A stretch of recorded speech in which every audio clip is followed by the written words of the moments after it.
నమస్తే మా ఇంటర్మీడియట్ పిల్లలా అందరా చికిత్స ఇప్పుడు లంచ్ టైంలో ఇచ్చేస్తారా? ఈవినింగ్ స్నాక్స్ అప్పుడు ఇస్తే బాగుంటుంది ఏమని? అవి బొరుగులు ఏమవుతాయి? ఇప్పుడు అన్నం తిన్నాక దీనికంటే బొరుగులతో పాటు ఇది ఇస్తే బాగుంటుంది కదా. స్వీట్ హాట్ రెండు తగిలినట్టు ఉంటుంది. ఫ్రూట్ నైట్ కదా, డిన్నర్ తర్వాత కదా. బాగున్నారా? బాగున్నాయి భోజనాలు?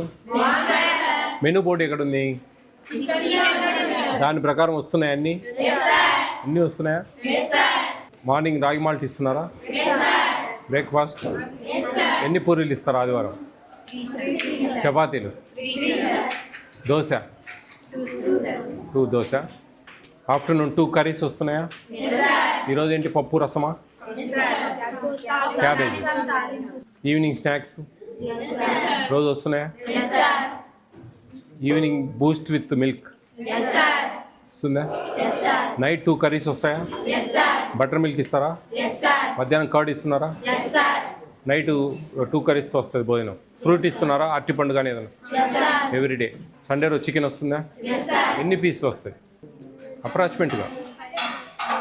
4, 5 లైక్ దట్. హ్యాపీనా అంతా ఇక్కడ? మీకేమైనా టిఫిన్స్ అన్నీ బాగున్నాయా? ఒక టిఫిన్ మారుస్తా, ఏదైనా మార్చాలా? ఉప్మానా? ఉప్మా మార్చాలా? ఏం కావాలి ఉప్మా బదులు? ఎగ్ రైస్ తింటారా? Egg fried rice? Egg fried rice upma బదులు, లేకుంటే టమాటా రైస్? ఎగ్ ఫ్రైడ్ రైసా? ఓకేనా? అయితే ఎగ్ ఉండదు ఆ రోజు, ఆ ఎగ్గుని దీనికి వాడతారు. ఓకే, బాగా చదువుకోవాలి. గో, మార్చేస్తాం నెక్స్ట్ థర్స్డే నుంచి. స్టోర్ రూమ్ ఇదేనా? ఫుడ్ సేఫ్టీ మీరే ప్రిన్సిపల్? పిల్లలు అన్నీ బాగున్నాయని చెప్పారు. Very good. థర్స్డే రోజు ఎగ్ ఫ్రైడ్ రైస్ పెట్టండి. ఉప్మా రవ్వ వాడడం, ఉప్మా రవ్వ చట్నీ బదులు onions oil per capital excess. Upma రవ్వ అంటే రిటర్న్ చేసేసేయండి. చేసేసి దాని బదులు ఆనియన్స్ ఆనియన్స్ ఎక్కువ కట్ చేసి ఆయిల్ పోసి, ఎంతమంది పిల్లలు ఉన్నారో అన్ని గుడ్లు కొట్టిపోయారు, అన్ని గుడ్లు కొట్టిపోసి ఆ పొరట్లాగా చేసి దాంట్లో రైస్ కలిదిప్పాలి. రైస్ కలిదిప్పి కొంచెం కొత్తిమీర జల్లేసి పెట్టేసేయండి. రాసిస్తాను నేను. ఉప్మా తీసేసేయండి. అన్నీ మీకు కరెక్ట్గా వస్తున్నాయి అన్నీ, ఏం ప్రాబ్లం లేదు కదా? రైట్, జాగ్రత్త చేయండి. తెల్ల ఉండకూడదమ్మా క్యాబేజీ. కొంచెం పసుపు వేయండి, పసుపు వేస్తే కొంచెం కలర్ మారుతుంది. బాగానే ఉంది, కొంచెం కలర్. 65 మందే కదా, బ్రహ్మాండంగా చేయొచ్చు మీరు.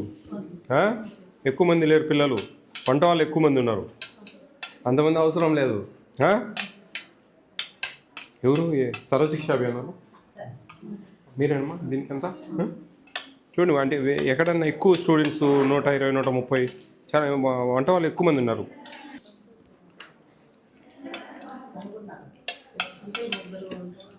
మెంతిపప్ప బాగానే ఉంది. రైస్ గంజి ఉంచుతూ ఉన్నారా? ఎందుకు ఉంచడం లేదు? సరేసి పెడతా ఉన్నారు వాళ్ళు. కరెక్ట్ చెప్పడంలే ఆన్సరు. అది చెప్పాలా ఆమె? అది చెప్పడంలే, గిన్నె ప్రాబ్లం చెప్తా ఉంది. కరెక్టే, నువ్వు చెప్పింది కరెక్టే, అదే ఆమె చెప్పాలా? ఆమె చెప్పలే. ఆమె ఏదో గిన్నె పెద్దదైంది వంచలేకుండా, గిన్నె చిన్నదైతే ఉంచుదామని రెడీ ఉంది ఆమె. దీంట్లో ప్రోటీన్స్ ఉంటాయి, అవి గంజిలో కరిగిపోతాయి, అప్పుడు ఉంచితే గంజిలో వెళ్ళిపోతాయి. కాబట్టి సరిగ్గా నీళ్ళు పోసుకొని ఉడకబెట్టాలి. అది చెప్పాలి నువ్వేమి. ఫోర్టిఫైడ్ కెనల్స్ ఉంటాయి, folic acid, vitamin B12, iron ఉంటుంది, దానివల్ల బ్యాక్ బోన్ స్ట్రెంత్ అవుతుంది, మెమరీ పవర్ పెరుగుతుంది, ఇవన్నీ చెప్పాలని పనిలే. ప్రోటీన్స్ ఉన్నాయి సార్. ఆఫ్రిన్లు రోజు వేసుకుంటారా? ఈరోజు వేసుకున్నారా? రోజు వేసుకుంటారా? బాగా కొత్తగా ఉంటే డౌట్ వచ్చింది అమ్మా. మంచిది, వేసుకోండి. ఆ హెయిర్ పడకుండా క్యాప్స్ ఇవన్నీ రెగ్యులర్ వేసుకోవాలి. Instead of upma egg rice. దీనికి ఒక చిన్న వీడియో పెట్టండి పిల్లలతో, ఎలా ఉంది బాగుంది అనే విషయం పిల్లలు చెప్పేదాన్ని. రైట్ అమ్మా, జాగ్రత్త చేయండి. AP state food commission chairman హోదాలో నేను ఈరోజు మన రాయచోటి నియోజకవర్గానికి సంబంధించిన లక్కిరెడ్డిపల్లి మండలంలో కొంచెం ఈ విజిట్స్ చేస్తూ ఉన్నాం. ఏపీ స్టేట్ ఫుడ్ కమిషన్ అనేది కేంద్ర రాష్ట్ర ప్రభుత్వాలు ఇస్తున్న ఉచితాహారం మీద మాత్రమే పనిచేస్తుందండి. ముఖ్యంగా చాలామంది ఫుడ్ కమిషన్ ఉంది కదా అని చెప్పి hotels, edible oils plus restaurants, డాబాలు ఇవన్నీ అనుకుంటా ఉన్నారు చాలామంది. నేను ప్రతి దగ్గర చెప్తా ఉన్నా, ఇది వాళ్ళకి తెలియక ఇవి చూడరు అవి చూడరని. ఏపీ స్టేట్ ఫుడ్ కమిషన్ అనేది సివిల్ సప్లైస్ ఫ్రీగా ఇచ్చే బియ్యము, ఆ చక్కెర, అవి ఐసిడిఎస్ అంటే అంగన్వాడీ వ్యవస్థ, దాంట్లో సక్రమంగా అన్నీ అందరికి చేరుతున్నాయా లేదా, ప్లస్ మిడ్ డే మీల్స్ మధ్యాహ్న భోజన పథకం, అన్ని స్కూళ్ళలో భోజనాలు ఎలా జరుగుతున్నాయి. దాని తర్వాత welfare hostels, all welfare hostels, model schools, Kasturba, Jyotiba Phule, Ambedkar గురుకులం, ట్రైబల్ గురుకులము, ప్లస్ ఈ pre matric post matric hostels, ఇవన్నీ చూస్తామండి. ఇంకా చివరిగా ఇది ఇంతవరకు చెప్పినటువన్నీ కూడా కేంద్ర రాష్ట్ర ప్రభుత్వాలు మిళితంగా ఇచ్చే ఉచిత భోజనాలు. చివరిగా పిఎం మాతృవందన యోజన అని చెప్పేసి ఫస్ట్ డెలివరీకి కేంద్ర ప్రభుత్వం 5,000 రూపాయలు ఇస్తుంది అర్హులకు. సెకండ్ డెలివరీ గర్ల్ బేబీ అయితే కన్నా 6,000 రూపాయలు ఇస్తుంది. ఈ పథకాల మీద మాత్రమే ఏపీ స్టేట్ ఫుడ్ కమిషన్ అనేది పనిచేస్తుంది. ఈ లక్కిరెడ్డిపల్లిలో అన్నీ చూసాము, చాలా హై స్కూల్ చూసాము, గురుకుల కస్తూర్బా స్కూల్ చూసాము, ఏపీ మోడల్ స్కూల్ చూసాము, కొన్ని రేషన్ షాప్ చూసాము, అంగన్వాడీలు చూసాము.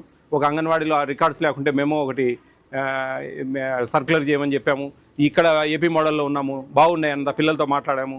అందరితో మాట్లాడి మేము ఒక అవగాహనకు వచ్చి ప్రిన్సిపాల్ గారికి కానీ ఆ ఇన్ఛార్జీలకు కానీ వాళ్ళకి మేము తగిన సజెషన్స్, చిన్న లోటుపాట్లు ఉంటే సవరించుకోమని చెప్పడం జరుగుతూ ఉంది. ఆల్మోస్ట్ ఆల్ ఏపీ స్టేట్లో దాదాపు మా క్యాలిక్యులేషన్, నేను 2022లో జాయిన్ అయినప్పటికీ ఇప్పటికీ చాలా మార్పులు వచ్చాయి. చాలా వ్యవస్థ చాలా బాగుంది. సక్రమంగా పిల్లలకు అన్ని మెనూ ప్రకారం చేరుతూ ఉన్నాయి. ఏదైనా చిన్న పొరపాట్లు ఉంటే ఏ విధంగా డబ్బులు కూడా కొద్దిగా 2023లో పెంచారు, అప్పటి నుంచి ఇప్పటి వరకు పెంచలేదు. ప్రభుత్వానికి కూడా మేము విన్నవిస్తూ ఉన్నాం, కొంచెం మెనూ ఛార్జెస్ పెంచితే కన్నా ఇంకా సఫిషియెంట్గా పెట్టగలరని. అట్లా దీని మీద వెళ్తూ ఉన్నాం. ఖచ్చితంగా ప్రతి ఒక్కరు బాధ్యతగా తీసుకొని, ప్రతి ఒక్క అధికారి కూడా కక్కుర్తి పడకుండా భోజనాలకు సంబంధించినవి, పేద పిల్లలకు సంబంధించినవి ఇవన్నీ సక్రమంగా వాళ్ళకి చేర్చాలా, ప్రభుత్వం ఇచ్చేటివన్నీ కూడా అని చెప్పేదే AP state food commission observe చేసేది. కాబట్టి కమిషన్ అనేది ఒక డిఫరెంట్ క్వాషీ జ్యుడిషియల్, ఒక సివిల్ కోర్టు దానికి కలిగిన అర్హతలు, దానికి కలిగిన విధులు, విధి విధానాలు కలిగి ఉంటాం. ఫైన్లు వేస్తాం, సుమోటోగా తీసుకొని కేసులు పెడతాం, అధికారులకు రికమెండ్ చేస్తాము సస్పెండ్ చేయమని చెప్పేసి లోపాలు ఎక్కువగా ఉంటే. ఈ విధంగా ఏపీ స్టేట్ ఫుడ్ కమిషన్ అనేది రాష్ట్రంలో పనిచేస్తూ ఉంది. ఖచ్చితంగా అందరూ కూడా కోఆపరేట్ చేసి, ఈ ఏపీ స్టేట్ ఫుడ్ కమిషన్కి ఒక వాట్సాప్ నెంబర్ ఉందండి, 9490555117. ఈ నెంబర్కు ఏదైనా సరే వీడియో రూపంలో ఎక్కువ శాతం ఏదైనా జరిగే లోటుపాట్లు, కొంతమంది అంటారు ఇక్కడ హాస్టల్స్లో వీడియోలు ఉండవు కదా అట్లా ఇట్లా అని. వీళ్ళు ఉండేంతవరకు ఏదైనా ఒక మ్యాటర్ రాసి పెట్టినా కానీ ఇంటికి పోయినప్పుడు పిల్లలు కానీ, పిల్లల తల్లిదండ్రులు, ప్లస్ రేషన్ షాపులు కానీ, అంగన్వాడీలు కానీ కొంచెం మేము అధికారులకు పంపించి అలర్ట్ చేస్తాం, ఈ విధంగా వచ్చింది మీ మీద, జాగ్రత్త చేయండి, ఈ విషయాలలో పొరపాటు చేయకండి అనే విషయాలు. అధికారులు మాకు దానికి సంబంధించిన రిపోర్టు చేస్తూ జరుగుతూ ఉంది. థ్యాంక్ యూ అన్నాడు.